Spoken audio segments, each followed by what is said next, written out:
Welcome to the Convince Me podcast, where we are on a mission to convince you to step out of your gaming comfort zone and try something new. So let's get to convincing. Last time we met, I just ran down my stairs, so I'm out of breath. Last time we had our first episode of Convince Me Versus, where we had our guest Raf on, and we were both attempting to convince him to play our games. Darren convincing him to play Dead Cells, me convincing him to play Wolfenstein New Order. And according to how Raf responded to everything, it was apparently a slaughter. So according to him, it wasn't even close, even though he tried to be political about it. But it's 1-0. I can come back. But this episode, we are back to normal. I will be convincing Darren to try Atomfall by Rebellion, and Darren will be attempting to convince me to play Flintlock Siege of Dawn by A4 Games. So get excited for those two things.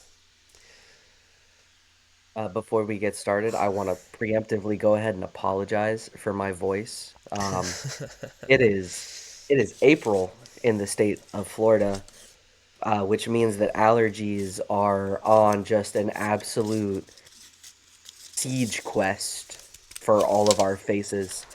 And so my voice is working at about, I don't know, 40% capacity at best. So I'll do what I can.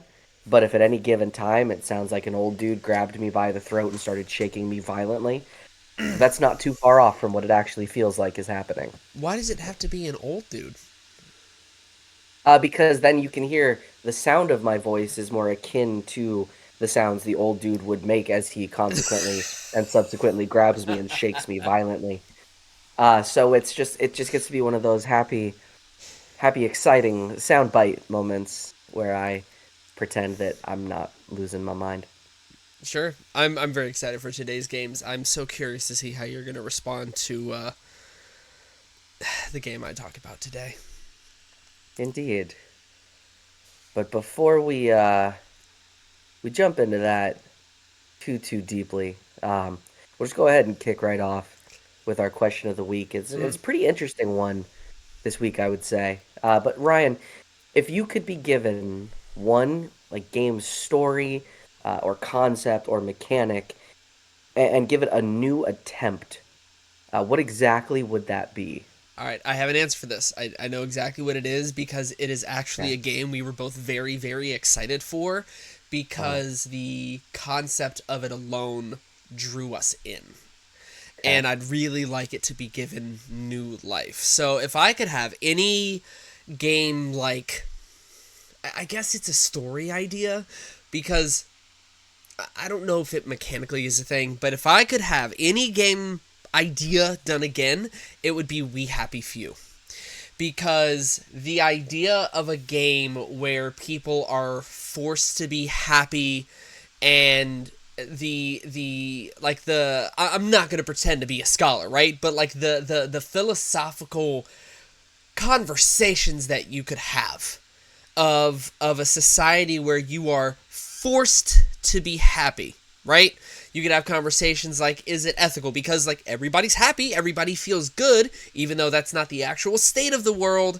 And when it was teased or announced, I almost took it as it felt very BioShocky to me, the idea of what We Happy Few was going for. And so I love BioShock, and so the idea of getting to play something like that, for fresh, got me very excited. But when you actually play it, you see that it's more of a survival, not even horror, but just I don't know if I even fully understood what I was playing when I played it, and I tried it 2 or 3 times, but I think the execution could have been done better, but that is definitely an idea that was so interesting to me. I mean, that's not a bad answer at all. This one caught me a little off guard. I wasn't ready necessarily to talk about something so broad, and yet my answer is so glaringly obvious. Oh, okay. And I'm gonna look straight into the eye of anyone who might be listening. And it's a real simple one word answer. Anthem. Just Anthem. Because man, that game was supposed to be so much better than it was. And it was fun during the story, but you can't have a blueprint laid for a live service game and then just be like, well, that's good enough. You're one of the 20 people that actually beat the game. I mean, probably. No, because you're one of them too. I never touched it. I haven't played a single second of Anthem. That was your roommate that you played it with. Were you not playing with us? No, I don't know what I Oh. was playing, but I think I waited till preview or reviews because I was probably playing something else at the time when reviews dropped. I was like, I can't justify dropping money on that. But I think you and your roommate were so excited about it that you guys just got it anyway, because you're right, the concept of it is so cool, and the pedigree of the company that made it, BioWare. It's BioWare. Like, that should have been enough. That should have been enough. I want to say, and whomever's listening, feel free to convince me because I can't remember. But I want to say Anthem either came out like right before or right after Kingdom Hearts 3. So it's possible that you were in that mindset at the time. Um, but I can't recall. But it just like, 2019. yeah. But What would have been releasing around that time?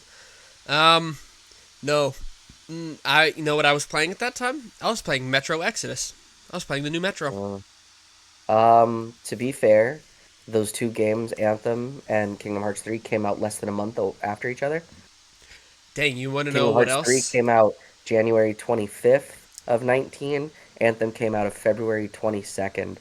So it's not impossible to say that you weren't still playing Kingdom Hearts 3 at the Do time. you want to know what came out the following month, like within weeks of that? Sekiro, Division Oh, 2, Devil May Cry 5, Dead or Alive 6, all came out in March of that year. wow.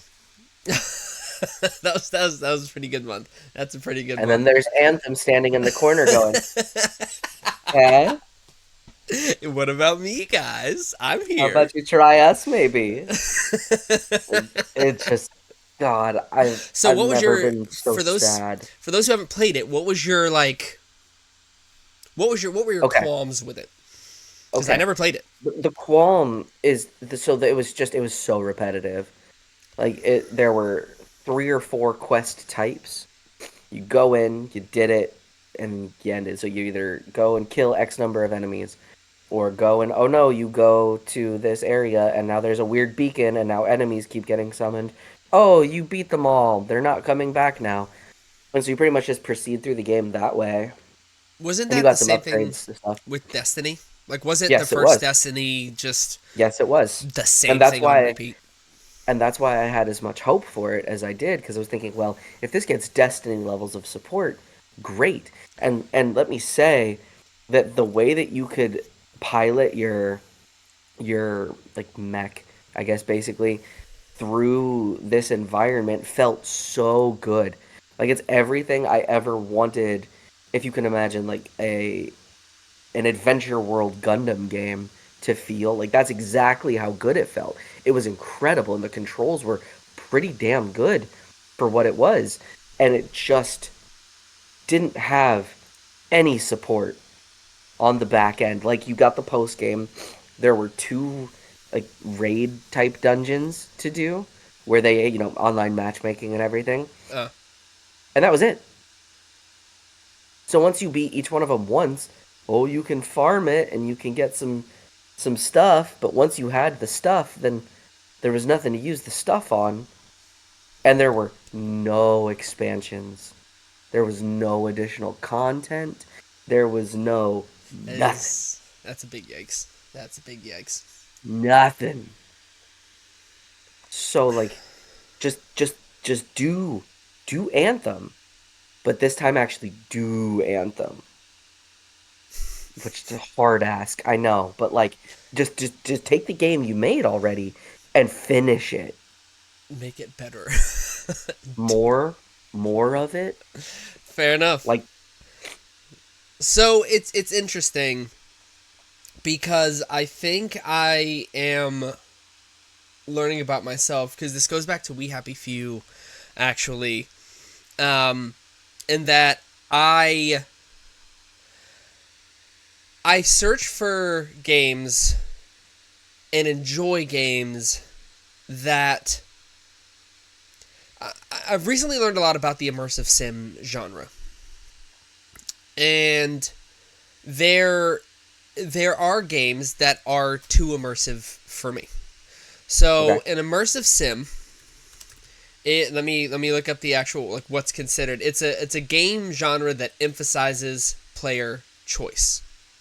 Right? You can tackle the game however you want. So some examples: Deus Ex, BioShock. Some of you may be thinking, how is BioShock choice driven? But you're given plasmids and you're given an environment where you can tackle problems using the plasmids however you want. You see that grease yeah, thing on the ground, that oil, shoot the fire plasmid. You want to ignore that and use the plasmid that lets you control security bots, go control the security bots. You want to shoot those bees at the enemies and cause them to panic, giving you some free shots, go do that. It gives you options of how to tackle things. Another recent example is the Indiana Jones and the Great Circle game, where you're given a whole giant world areas to explore, and that game is an example of a game that was too overwhelming for me, because yeah. contrary to what Roth wanted to talk about and what Darren talks about, I do like completing as much of a game as possible. Am I gonna go out of my way if there are things that are so far out of my way to complete a game? Probably not. But I don't zoom through the game like a rabbit on speed. I don't do that. I try to complete everything that's within reason. Okay? You can't sit here and say I don't, because I have 5 platinum trophies. I complete games. Am I a completionist? No, but I do as much as I can until I get bored. But do not in any world say you don't sit there and speed through games. I have so much. I have so many evidence stories. So many. And so many. And yet I still get the So same many. completion percentage. So something's going Yeah. on. Well, you also look up trophies and try to get them done. I just play the game. Well, after But I look up trophies after I've completed a game. I don't do it while I'm playing. If I see that I'm close to getting them all, then yeah, I'll look up how to get the last few. That's what happened with Ratchet and Clank. Rift in Time, whatever the new PS5 Ratchet and Clank was. But yeah. Indiana Jones is a great example of an immersive sim that is too overwhelming, because the game doesn't give you a ton of guidance, and I like some semblance of guidance. I'm not the kind of person that's going to like read through every hint and use that to search through every part of an entire. You are in Vatican City in Indiana Jones and the Great Circle, and it's like the whole city, right? And you're given these leads that are like, hey, this person needs help finding this thing, and it'll give you a general idea of where it is. And the map wasn't helpful for me, and so I got very overwhelmed, and I just said I need to pause on this. Like, I want to play it, but I need to pause on it. So that was an example of, for me, a game that was too immersive. Atomfall is an example of a game that, for me, did it in a way that worked for me. So Atomfall, I want to say, is an immersive sim based on my understanding of what immersive sims are.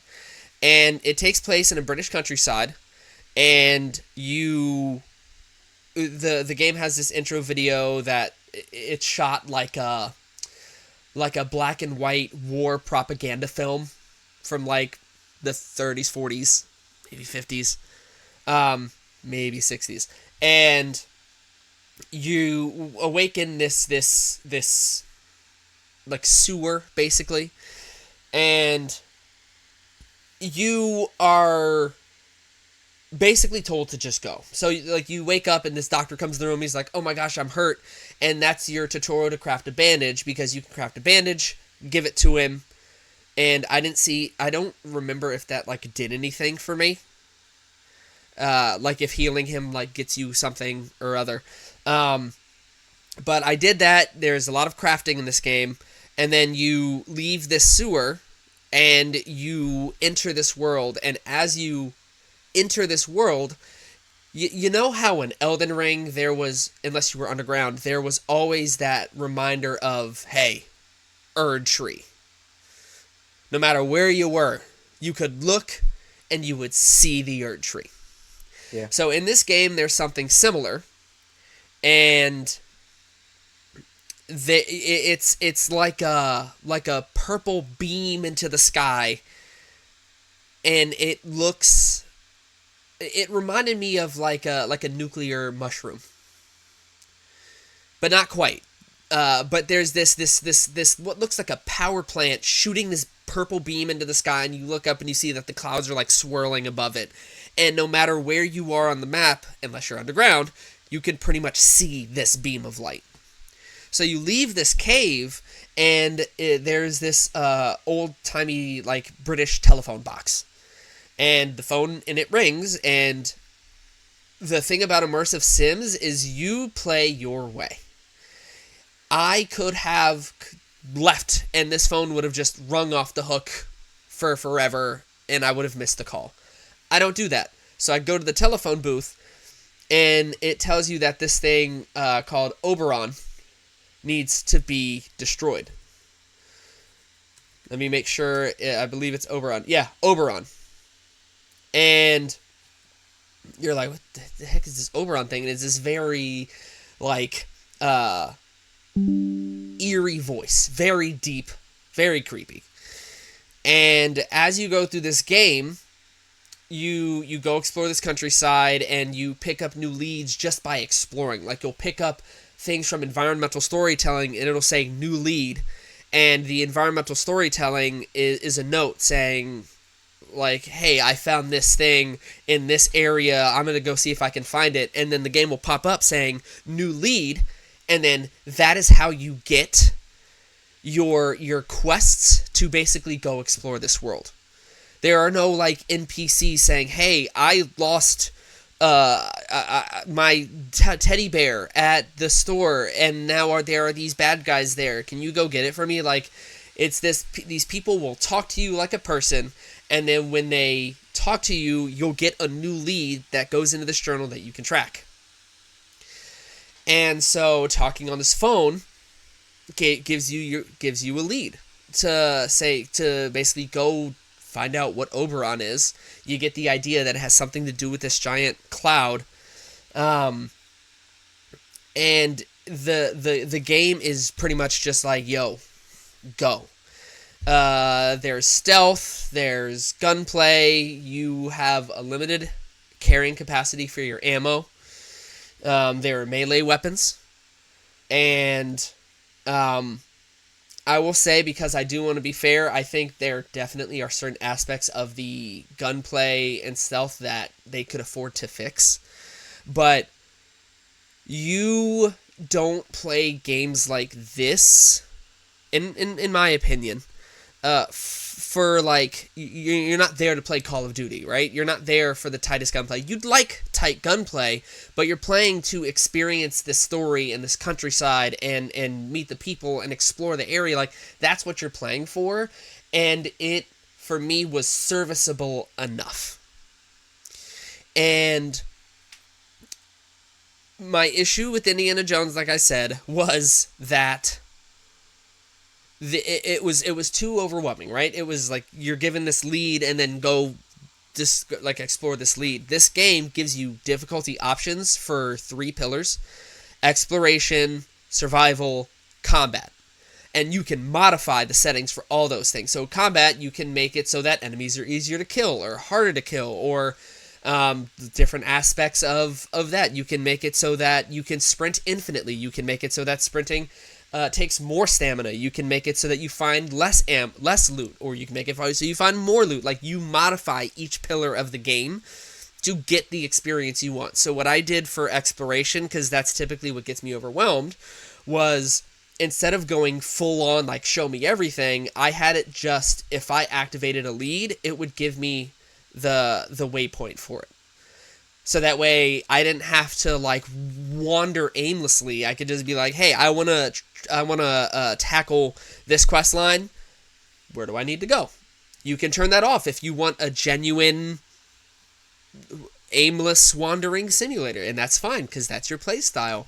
But I turned that on because I still got the leads by exploring the world. Like if there's a building, I can go explore that building. And then that would give me a new lead that I could track or not track or whatever. And so it is designed to be played however you want to play it. It is first person. You do not make your character, but your character does not have a voice, but you do choose dialogue. I didn't see that there were like world-altering things. However, the world did, when I say world-altering things, I mean dialogue choices. But you can alter the world if you accept quests from people. Like if you accept a lead, like there's this woman who is like, oh, you might want to look into Oberon and see if it's maybe not so bad, maybe. And you can say no, and then you don't get that lead. Or you can accept it, but not do it. Or you can accept it and do it. So there are apparently, how many different endings? There are 6 endings based on how you tackle the ending area of this game.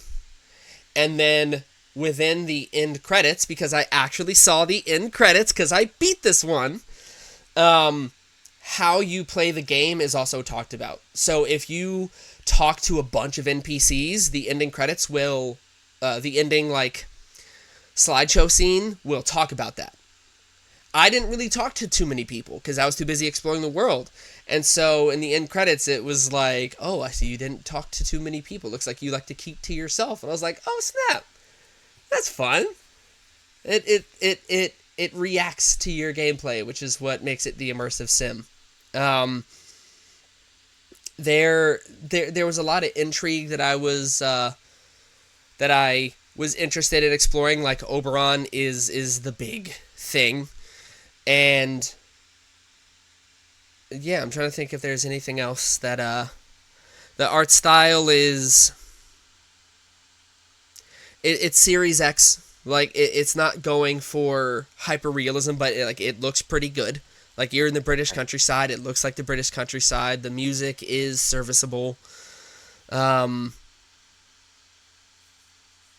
I mean, it is what it is. If you want a game where you explore the world, it reacts to you, you can play how you feel like playing, whether you want to go melee, weapon-based, stealth. There are different weapons, and they each have their own traits. Like, the weapon I ended up using was average speed and very high damage. It was a...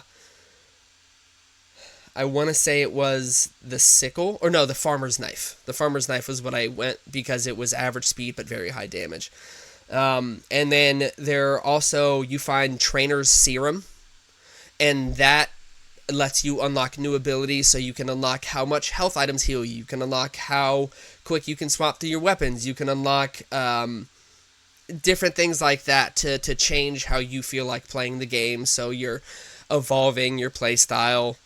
The map was very helpful. It was like looked like an old-timey map, and you could mark spots on it to go travel to, and it'll come up on the compass if you want a compass. Anything else that you'd want to know about that I haven't covered? I'm trying to think of all the stuff I've gone over. So the music was serviceable. It's one of those games that while you're playing, you're like, oh, this is fair, but you won't go like search it out on YouTube. I won't.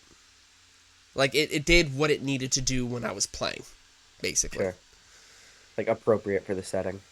Absolutely, yeah. Yeah, It makes you feel like you are where you are. sure. Interesting. Um, at its core, as Yeah. far as the way that you actually play the game in order to beat it, would you how would you describe the game itself? Like, is it a shooter at its core? Like, is that the point? Is that the key mechanic of the game? Is that the thing that's required to actually complete the game? Or is this one of those games that it has shooting and combat as a part of it, but you could plausibly go through the entire game without having to kill or defeat anything? So there were certain. So the thing that I think might be a tough sell for some people, because the one thing I do want to do is be honest about the games that I play, because my job is to convince you, but it's to convince you and hopefully have you enjoy the game.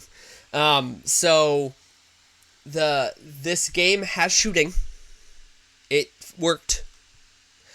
But you're like I said, you have an ammo limit, and you can play the game as a shooter, like not to the extent of like Borderlands or Call of Duty or anything like that. Um, Depending on what settings you choose, think of it more like a step above Resident Evil.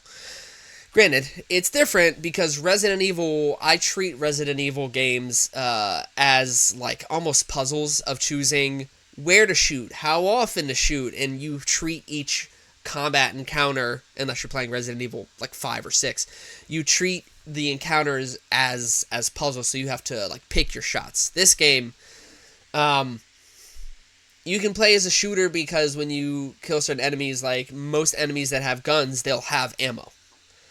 Um, but you're not playing it like Borderlands or Call of Duty. It's in between Resident Evil and I see. like a regular shooter, I guess. Sure. Okay. So I played most of the game. Like I saved my guns for moments where I was like, oh snap, there's a lot of dudes here. I've really got to take them out. And so I saved my ammo for those moments, and most of the game I was playing with a melee weapon. The one thing about the AI is it's really easy to stun lock them with a melee weapon. Certain enemies got around it, but I found that I was able to whack dudes and then they like get stun locked for a second, and it allowed me to follow up with a few other attacks. However, there were definitely times where they got around that.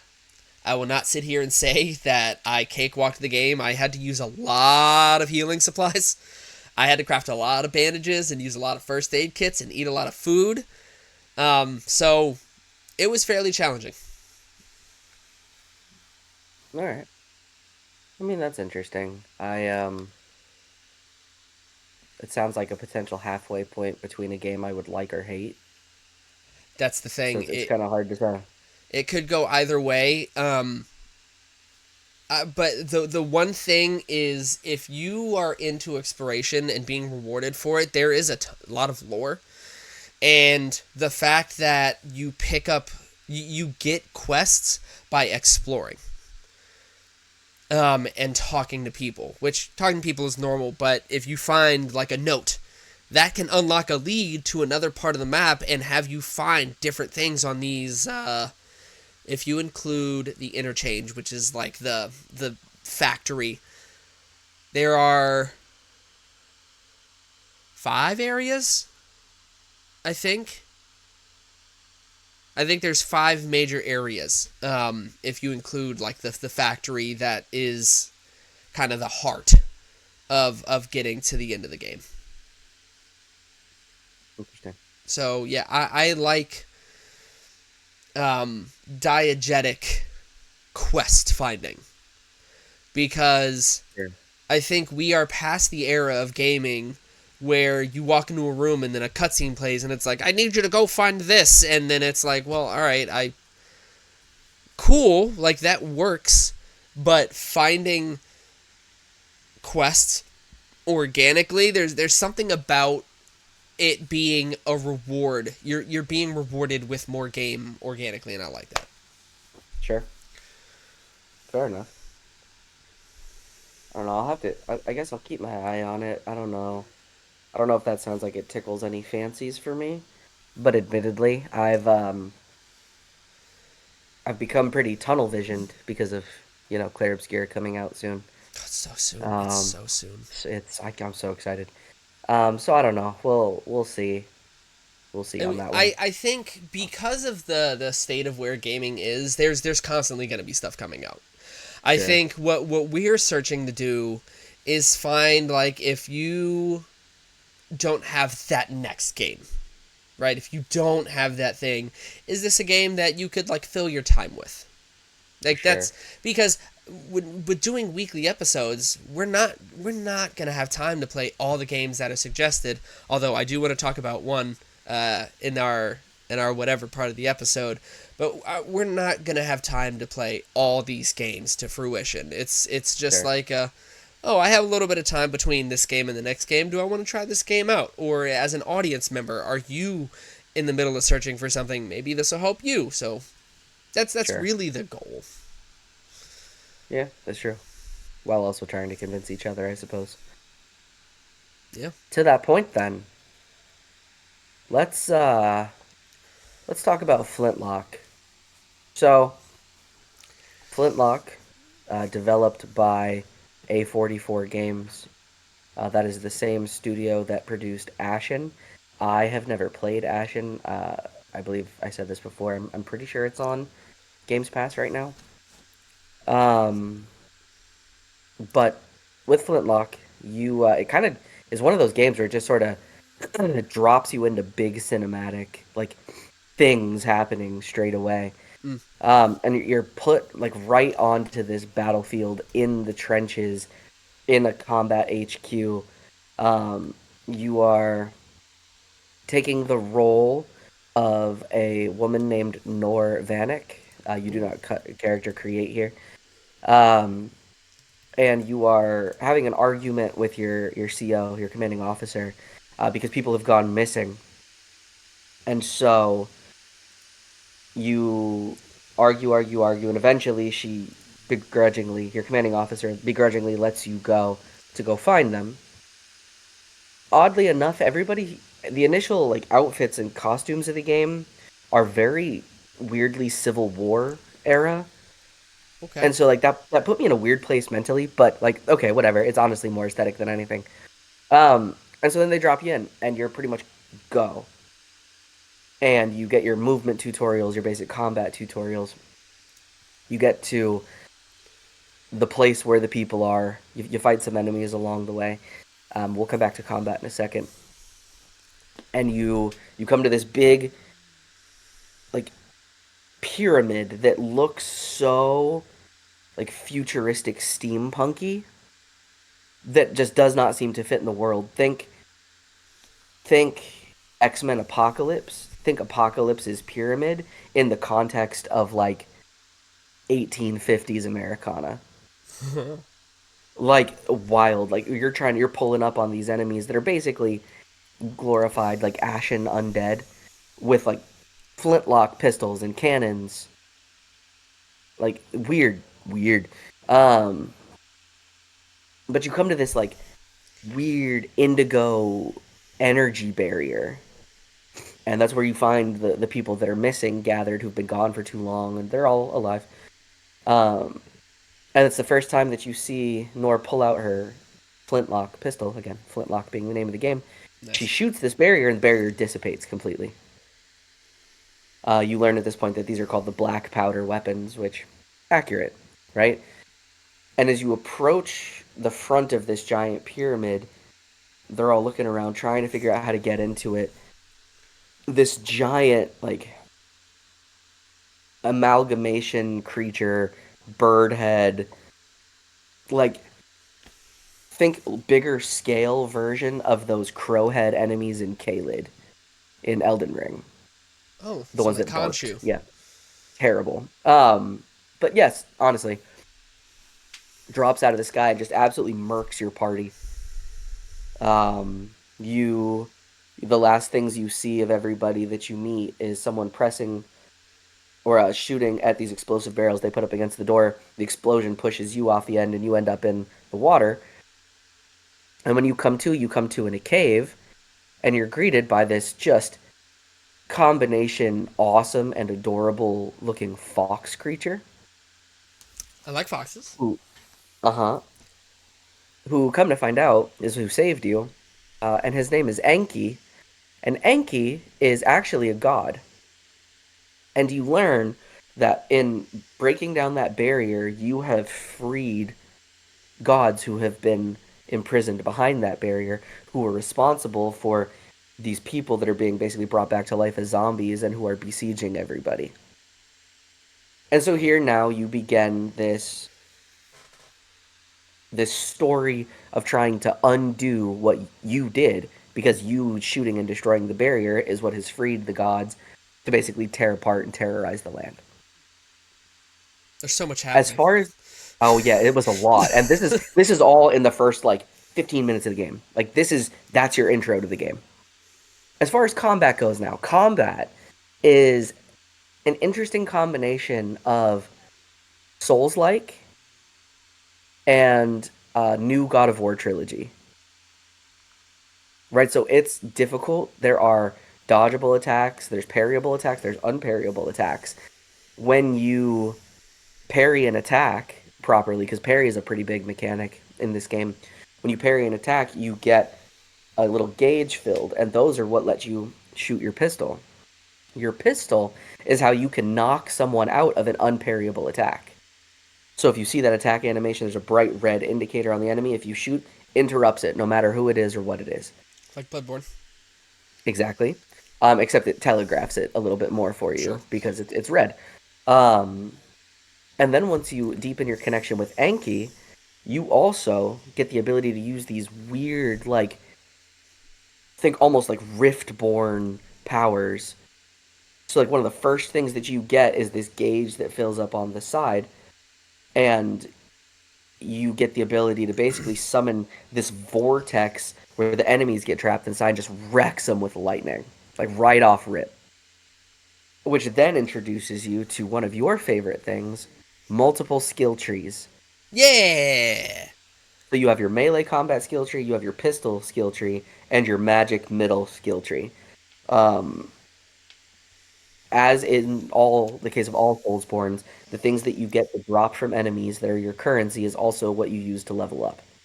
So that's what you do to invest your points. When you die, you do have to go back to your body and recover those points. How? Um, What are the maps like? Are we talking like open world? Are we it's talking about pretty open. It's like pretty open. like like I would say Bloodborne is avowed. pretty I'd say avowed open. really. Yeah, zonal open, Ooh. Soulsborne, God of War, Far Cry. Because then there's different outposts that you find, and you have to defeat the main enemy that's there, and you get access to that area. It's like it's settlements usually, and you get access to that as a fast travel point. You also can go inside of coffee shops where you find these really abstract beings that I forget the name of them, but they'll give you permanent power ups. So like they'll give your basically your Estus flask another use. What is this game? I It's such an interesting amalgam, like literally Far Cry, Soulsborne, God of War. That's exactly what it is. That's how it plays. But it combines them all so well that none of the three feel derivative, and you can find other weapons. So one of the first other weapons that I found is I got an axe that also does fire damage. So that means that and it applies fire dots. And these dots tick and they stack. So every time you hit an enemy, the fire dot reapplies and stacks. So for those who don't So know, I'll, dot is yeah, damage damage over over time. time. Yep. Um, so I would go in and I would ping, ping, ping, ping, ping. I'd apply 5 fire dots and then I'd just walk away. And I just watch his health just jump, which is so satisfying and so much fun. It's, it gives you opportunities for such a varied amount of combat on top of, because you've basically been blessed by this god right off the bat, you have a double jump, and you have the ability to get an air dodge. Air dodging. Wow. Air dodging with just as this chick, which like pause positive for the black female protagonist. Like big ups there, but like she's also such a badass that it's so good. It's like it's imagine if Aloy wasn't sheltered and also was black. Like that would be pretty good across the board. Yep. Um but it was such a strange combination of those three very distinct game types and gameplay loops while also combining like beautiful visuals. You find stuff, you find sulfur, you find iron, you find wood, and then you can craft and upgrade things. Right? So then you can upgrade the weapons that you have, and you can upgrade your pistols that you have. You can get other outfits that you of course have to spend your souls I like on. fashion. I believe it's called renown, I think is the currency. I don't quote me on that. I might actually look that up. Um oh, reputation. That's what it is. Yeah. Yeah, reputation is literally the name of the experience, souls, Can you echoes that upgrade drop. weapons? Yeah, you sure can. Nice. By finding deposits of sulfur and iron and wood and oh yeah.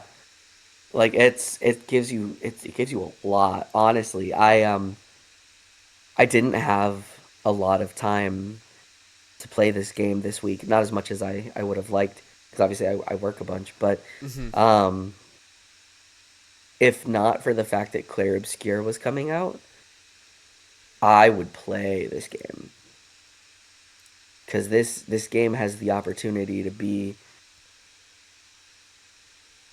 You remember our common complaint about Far Cry, especially recently, is that it isn't, and honestly, a lot of open world games is that they're so big and open, but there's nothing in it.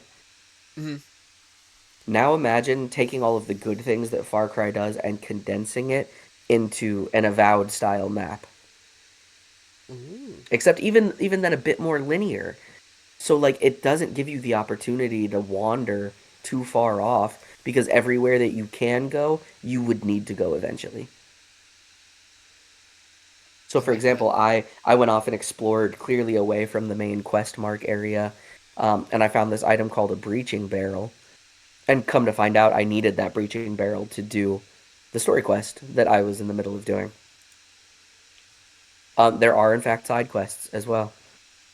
So I mean, there's a lot of opportunity for content in this game. It's beautiful, but the gameplay loop is a perfect combination of familiar and new. That if you want maybe a less difficult Soulsborne, um, and you really enjoyed playing the current God of War trilogy, this is a phenomenal game to pick So, up. I was curious. Main plus sides in this game, 15 hours. That's a solid length, man. We don't Absolutely, like we don't need long it's games. exactly it's a Souls game with no ADHD, put on rails, but given the ability to explore and upgrade. So like, and obviously that's just to complete. If you want to go and try to farm enemies and farm materials and get stronger, that means that this game can kind of be as long as you want it to be. Sure. You can make the challenges as much or not challenging as you want. And so that's kind of fun. But the way that the game feels and plays is just, like I said, it's the perfect combination between something you've already played and something you've never played before. I remember when was it revealed at a state of play or was it revealed at the Game Awards? I cannot remember. I do remember though that we were both watching whatever it was and seeing the cinematic trailer for this game. We were both like, "What is this? Mm-hmm. What are they doing with this?" Because it was just trailer after trailer. And we were like, "All right, I mean, cool. I guess. I guess. I guess. I guess." Mm-hmm. And then this one came out, and we were like, "This looks unique." This Right. looks cool. Yep. And it is both of those things. See, and you can there can be a lot of merit gained on just conceit alone. Like even Yeah. the execution can be lacking, and it happens, right? Yeah. But a cool concept can get you pretty far for me because Yes. I like novelty. Like you, but then at the same time you have games like Biomutant, but Sure. whatever. So I mean, Um, let me say this just for the sake, because it's not too far off of what you're saying. There are going to be people who feel that it's too derivative, and because of it, of the level of derivative that it is, you may feel like it's not original as a result. And like honestly, I can understand if the Soulsborne games are your favorite game and nobody does it better than FromSoft, and anybody trying to do it better is nothing but a cheap imitation. I understand and I respect your fervor about that, sure. but this game to me doesn't read so much as derivative, more of I'm gonna take an incredible system from an incredible game series, and I'm gonna combine it with another incredible system from an incredible game series. And I'm gonna pay homage to them by combining them in a way that feels good, but it's still gonna feel familiar so that you feel like when you pick up and take this controller, you already know how to play it. There is a place for games that take pre-existing games and make them. Yes. Would you say it's like beginner friendly for? No, no, it is hard. It, Hmm, it is harder than you can't go in and mash the button and expect anything good to happen. Now it might be a good beginner Souls. that's what I mean. Mm, Like, is it does it work for like baby's first Souls? Like,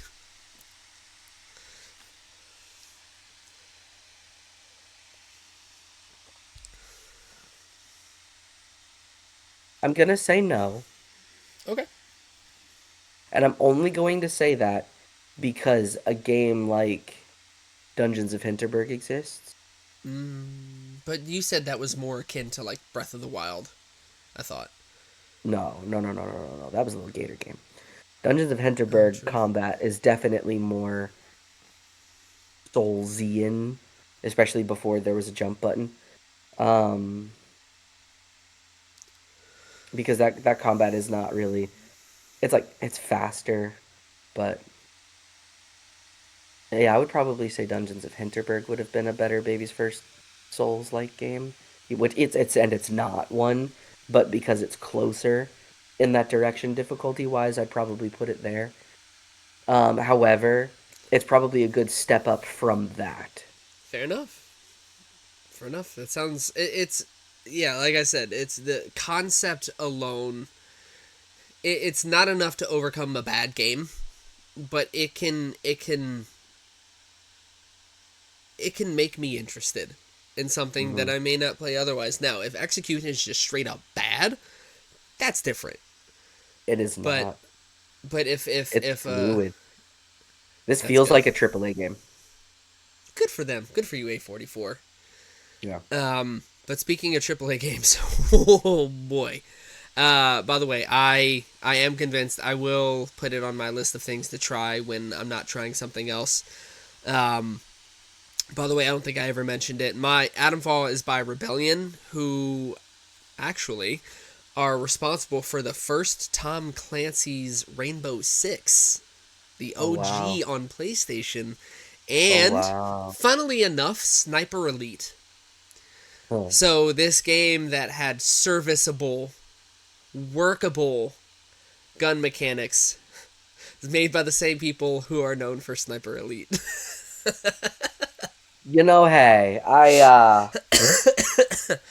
Hey, um, hey. but yes, as in reference to the AAA games, Ubisoft is um man, I don't like what they have said. So, Ubisoft is, for those who don't know, is one of the biggest gaming companies, mainly known for like Assassin's Creed, Far Cry, and a bunch of others. Rayman. Too many games today. They recently ended service for a game called The Crew. The quote? The Crew. um, and there was a lawsuit filed against them for shutting the game down because people who paid money to have the game didn't have access to it anymore. And they had their reason for shutting it down. I think it was like licensing for cars and music tracks and things like that. And they are responding to this lawsuit and to people being upset about it by basically saying there's no reason for players to expect to have unfettered ownership rights in the game, or to a game. And this is from PlayStationLifestyle.net. Basically, they're saying that when you purchase any game, you are purchasing a license, and that's it, and they reserve the right to take away your ability to access it at any point. And they're doubling down. Oh boy. Um, so I feel like this isn't the first time that we've seen that. No. Um, No. Anthem. Um, no, I'm just kidding, because you could still pick up and play Yeah. Anthem. Oh, It's just no, not you worth would. it's not worth the money of the Games Pass subscription to even download it and play it for free. Um, You've loved that game. oh, I did, and I'm so it's my salt is born of love. Um, but no,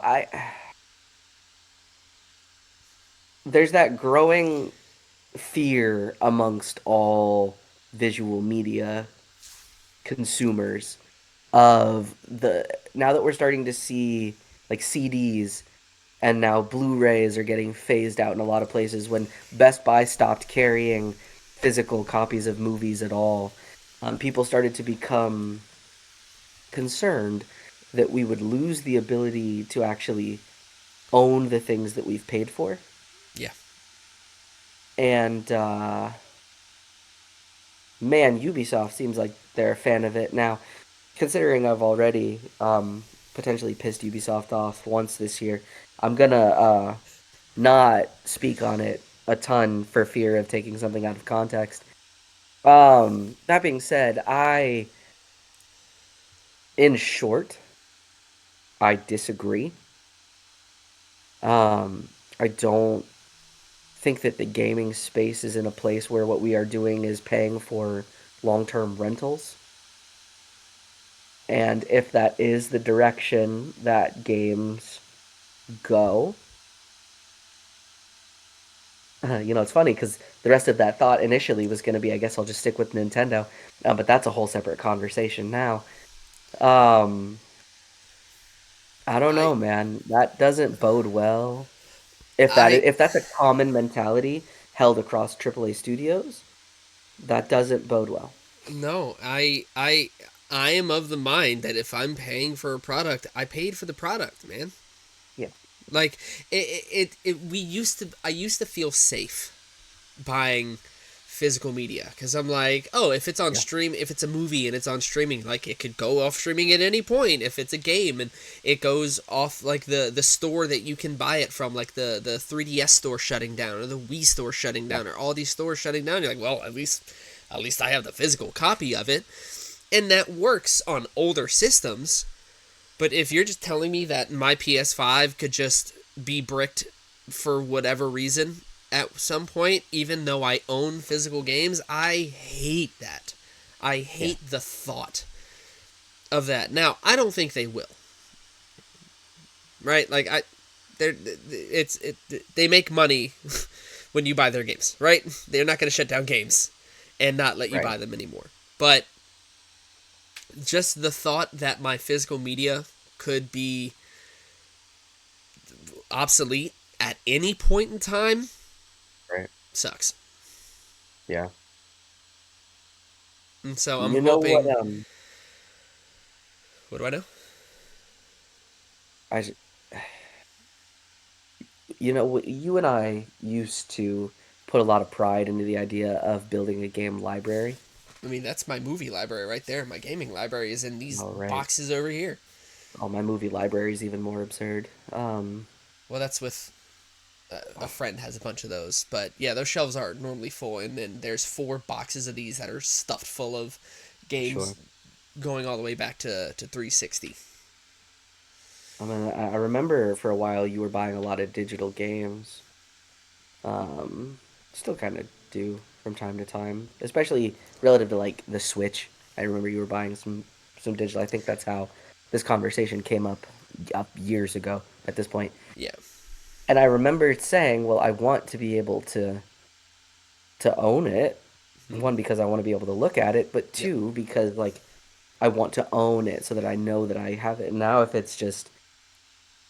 is just paying for licenses, I mean, this is not.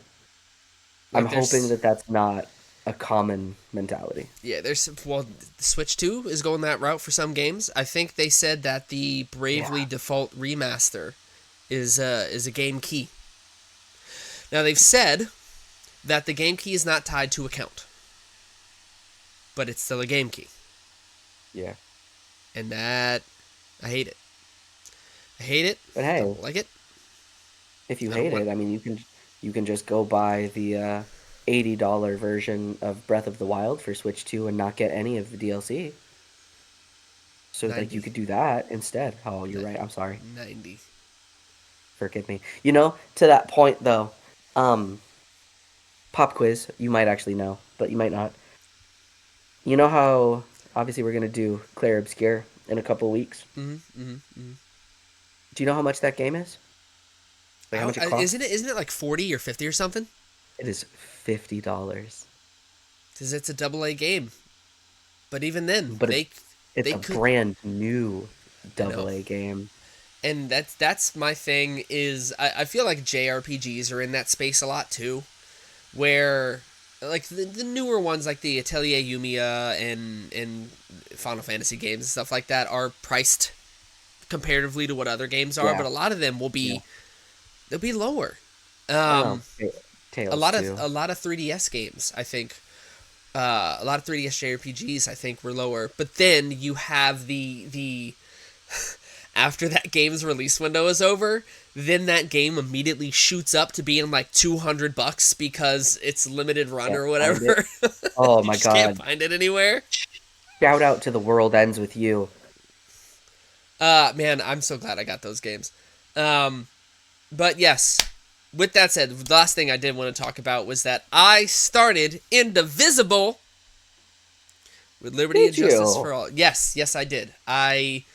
So for those who forgot, Indivisible was your first game on First for the game. show, and the week after I think we released it, it was leaving Game Pass, but it was on Yep. super sale for like $5, and I think Yep. it's a $40 game normally. See, look at that, $40 game, and I think I'm only like 15 minutes in after you meet um him and So you've met Matt Mercer's character.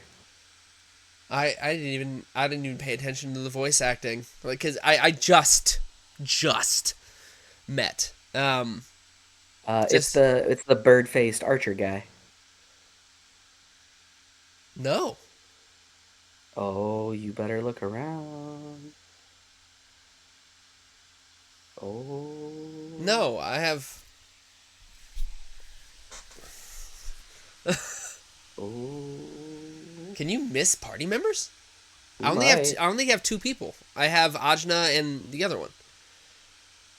Oh, maybe then. Maybe you've still got a bit to go. Okay. Yeah, I Okay. do have two Carry on. party members. I have my X and my Y linked up. Okay. Carry on. But yeah, no. You didn't tell me that it had a freaking near sounding soundtrack at the beginning of the game. Sure did.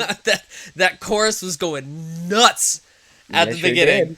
did. Um, but no, music's great. The game is beautiful, and the I told you, animation, man. man, it is. Mwah, it is chef's kiss. Tight.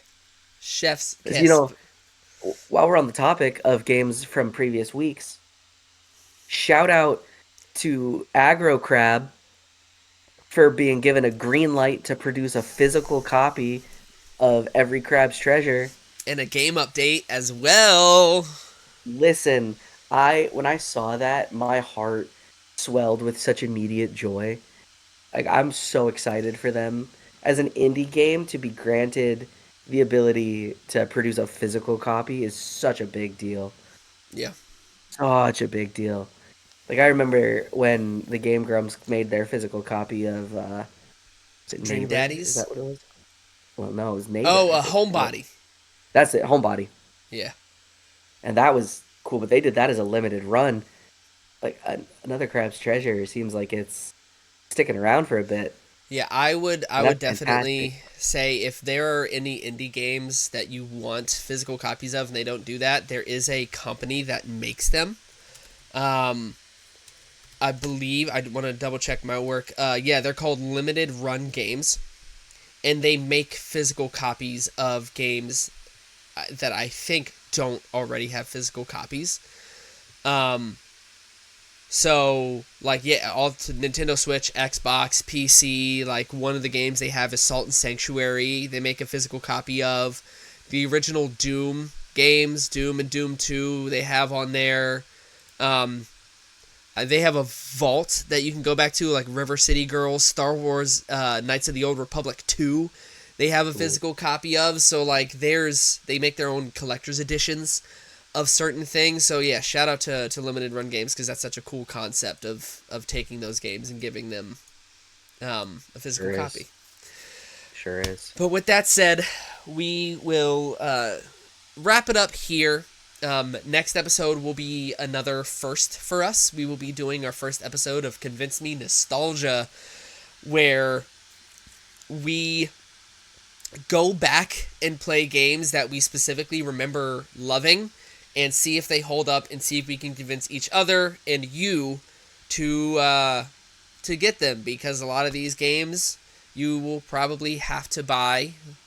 Hopefully they're at a reasonable price and not $90, and you can go and get them if we convince you. For me, I will be doing Worms Armageddon by Team 17. They are the group responsible for Overcooked, and they have published many games, but the three that stood out to me when I was doing my research was My Time at Porsche, Moving Out, and Golf with Your Friends. They are responsible for those. Darren, yours is going to be very interesting because I vividly Yes, remember the indeed. game you chose. Yes, indeed. So I will be playing Infinite Undiscovery, which again is like top tier games with the worst names of all time. Horrible names. But Infinite Undiscovery is like an action JRPG made by Square Enix and Tri-Ace. Those two studios worked together most notably to produce, I think, all of the original Star Ocean games. So I think Square might one, be involved in two, Till the End of Time, First Departure. Last Hope. But I don't know if they worked on. I don't know, or Last Hope rather. I do believe they were on Last Hope. I don't remember if they were in Integrity and Faithlessness though. The best one. Oh, you mean Till the End of Time, but less good? Yeah, exactly. Okay. Oh no, that was Last Hope. I know. I know. Oh man, If anybody, Limo lives in your head rent free. if anybody wants to find one of the most, if not the most annoying character in JRPGs, look up Lymle, Lymle, from Star Ocean, and just look at like the compilations of scenes of her, and you'll see why she grinds people's gears. But Darren, Specifically, the English voice acting. yes, Japanese is fine unless you speak Japanese, in which case I'm assuming maybe it's annoying there too. I don't know. Um, but they also did Valkyrie Profile, Resonance of Fate. Resonance of Fate was a very cool attempt at stepping out of the typical Yeah, JRPG it was. formula, but it is hard. It is hard. Yeah, yeah. Yeah, Which in and of that's itself makes it different. But yeah, that is one of my favorite games from my childhood. So in fact, for a long time, that was on my list of my top five favorite games. I'm curious to see if it holds up at all for you Oh yeah, and for oh the yeah. audience. And with that said, thank you for listening. We appreciate your time. Follow us at our social medias. Convince Me. If you look up Convince Me Gaming or Convince Me Media, we'll pop up pretty much on any podcast network or app, YouTube, Spotify, Instagram, all that. Please follow us. Leave reviews, comments, suggestions. And with that said, are you convinced yet? Bye.